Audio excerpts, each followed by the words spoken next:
Persian artist says London exhibit dedicated all the brave women in Iran. An Iranian artist whose drawing of a woman without breasts and a groin went viral is to dedicate his upcoming London exhibit to all the brave women fighting for their rights in his country of birth, including murdered Mahsa Amini. 46-year-old Raoof Haghighi, who has lived in the UK since 2009, is to showcase some of his favourite surreal and hyperrealistic portraits and drawings in mid-April as part of solo exhibit Painting is Like Breathing for Me.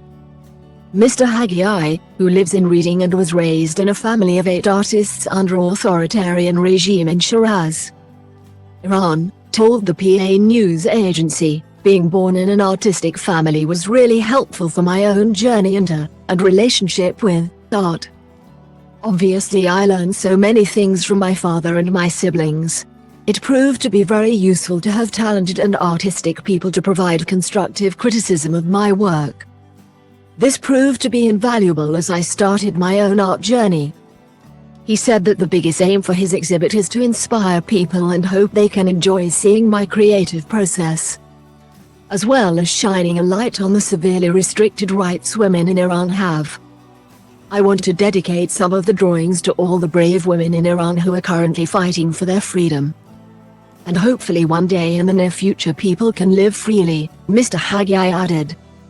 One of the exhibit's standout drawings, called Just Take Them and Leave Me Alone, touched many social media users, garnering more than 36,000 likes on Instagram, and over 26,000 comments on Reddit, as well as being shared 40,000 times on Facebook in 2021.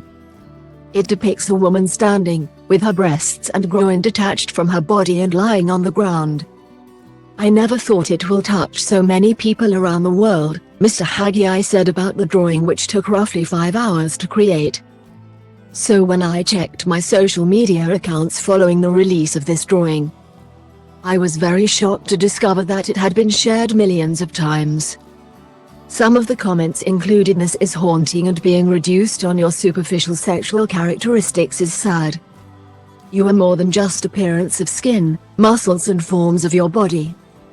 Mr. Haghighi added that he wanted people to interpret the piece, as well as his other work, in their own personal way. He said, "Many women related to this particular piece because of what they themselves have gone through life. And this can vary from experiences of gender-based violence to even going through cancer. In general, I like to people have their own interpretation about art. What I like about art is that it can affect each person differently because of their own background and life experience. The same piece of art can yield a completely different experience. For instance, something positive can be negatively construed by some and vice versa." Other work in the exhibit include a series called Adam and Eve, which tries to expose the hypocrisy of forced veils by depicting different images of women, with one wearing a veil and covered up and others naked and with their hair flowing. Another drawing, called Women Life Freedom, is dedicated to 22-year-old Mahsa Amini, who was killed last September for allegedly violating Iran's Islamic dress code, which requires women to wear a hijab. It shows a woman's loose hair turning into wings.